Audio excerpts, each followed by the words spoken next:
After rocketing around 300% over the past year and swelling in valuation to join the Russell 1000 index, AST SpaceMobile keeps building on its strong foundation and fame from developing the first space-based cellular broadband network to provide global connectivity, giving us the ability to navigate, post selfies, and make video calls from the remotest corners of the world. Now, as you trek to a new random adventure in the middle of nowhere, let's go over what's fueling the almost fanatical support for this celestial cellular service provider. In terms of radio frequency spectrum rights, technological and infrastructure development, and commercial deals. In regards to spectrum access, AST reached a settlement with Legato Networks, Viasat, and Inmarsat, granting it long-term access to up to 45 megahertz of lower mid-band spectrum in the US and Canada for direct-to-device satellite services.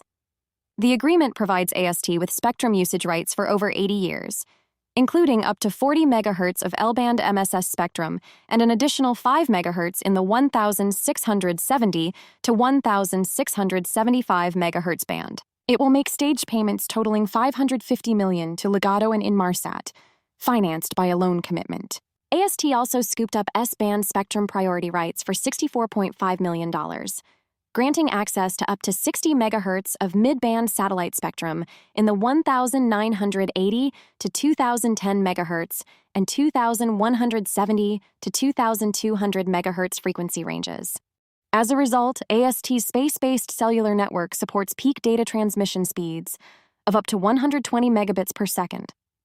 Then to go tactical, AST, together with Fairwinds Technologies, successfully demonstrated the world's first non-terrestrial network, NTN, tactical satellite communication, delivering high-throughput data, voice, and video using unmodified mobile devices.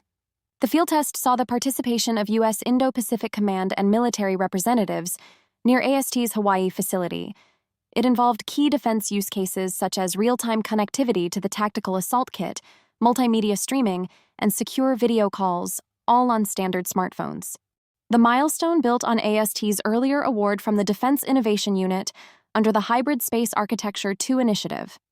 The project aims to explore space-based direct-to-device communications for secure, resilient tactical networks in challenging environments. The collaboration with Fairwinds Technologies is a significant step forward in enhancing mobile connectivity for U.S. defense operations, marking the beginning of a series of planned prototype demonstrations for defense applications. Future tests will expand to open ocean environments.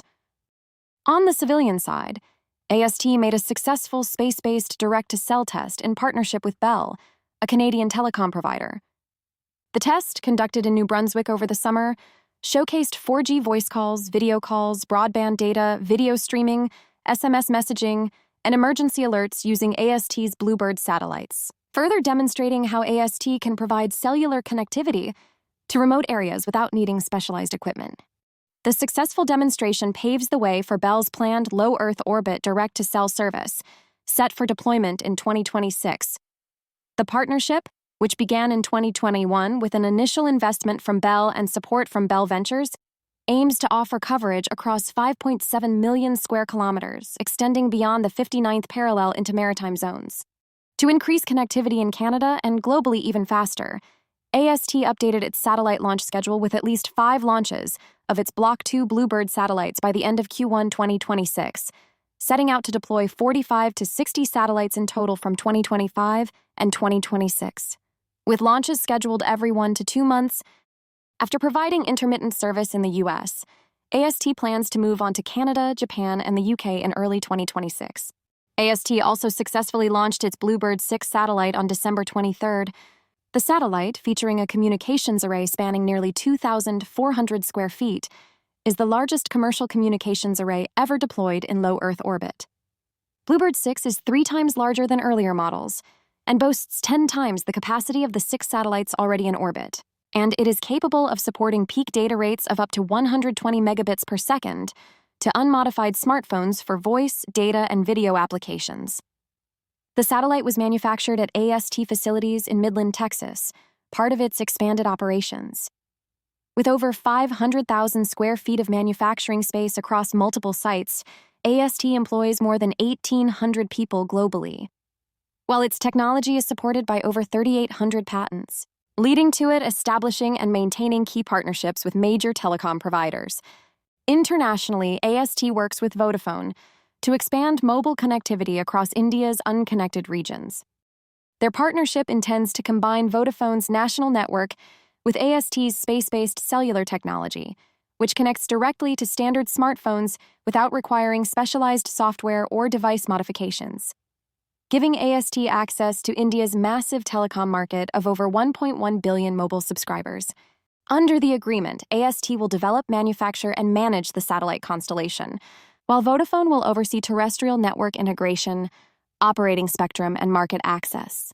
The companies will work together on the SpaceMobile satellite system designed to expand Vodafone's telecom services by providing voice, video, data streaming, and internet access in challenging terrains where traditional mobile infrastructure is difficult to deploy.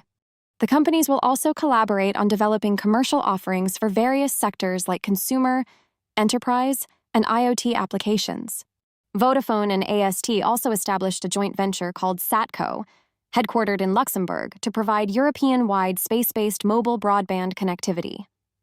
With commercial launches expected in 2026, SatCo aims to complement terrestrial networks with satellite services, providing uninterrupted mobile coverage across Europe, including challenging terrains like mountains and seas.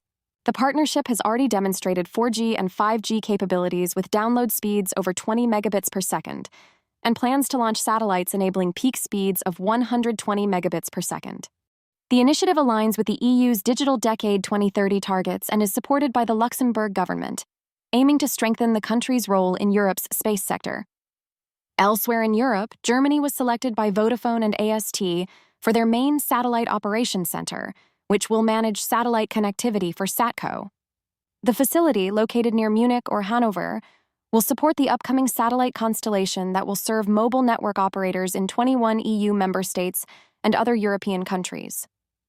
Since AST's technology enables direct satellite connectivity to standard smartphones, complementing terrestrial networks, it's meant to enhance public protection and disaster relief efforts, ensuring reliable communication for emergency services in challenging environments. The constellation will also support the EU's critical communications system vision, with the planned network featuring a command switch for European oversight and security. The center will also house SatCo's ground-based gateway stations to provide secure backhaul links between the satellite constellation and terrestrial 4G and 5G networks. Across the Atlantic, AST and Verizon signed a definitive commercial agreement to provide direct-to-cellular satellite service to Verizon customers starting in 2026. This partnership builds on their previous collaboration, announced in May 2024. The service will leverage AST's low Earth orbit satellite network and Verizon's 850 MHz spectrum to deliver space-based cellular broadband coverage across the continental United States. Successful tests have already been completed, including voice and video calls and two-way messaging between smartphones and AST's Bluebird satellites. Notably, a voice-over LTE call was made between a Verizon smartphone in Texas and one in New Jersey. This agreement is meant to improve Verizon's network by extending coverage to underserved areas. Then, to provide satellite mobile connectivity across Saudi Arabia and parts of the Middle East and Africa, AST and STC Group have signed a 10-year commercial agreement. As part of the deal, STC Group made a $175 million prepayment and committed to long-term revenue generation. AST will integrate its space-based broadband technology with STC's terrestrial infrastructure, enabling direct 5G and 4G LTE services to standard smartphones without requiring specialized devices or software updates. The plan is to build 3 ground gateways in Saudi Arabia and establish a network operations center in Riyadh. Commercial services are expected to launch in the fourth quarter of 2026, pending regulatory approval from Saudi Arabia's Communications, Space and Technology Commission, and other relevant authorities. STC Group becomes the first operator in the region to adopt this satellite broadband technology, advancing its digital access strategy across the 15-country operational footprint. Moving ahead, AST's operating expenses remain high, as shown by their increase to $94.4 million in the previous quarter, up from $74 million due to higher engineering and gateway delivery costs. Yet it stays committed to its aggressive satellite launch schedule, aiming for 5 orbital launches by Q1 2026.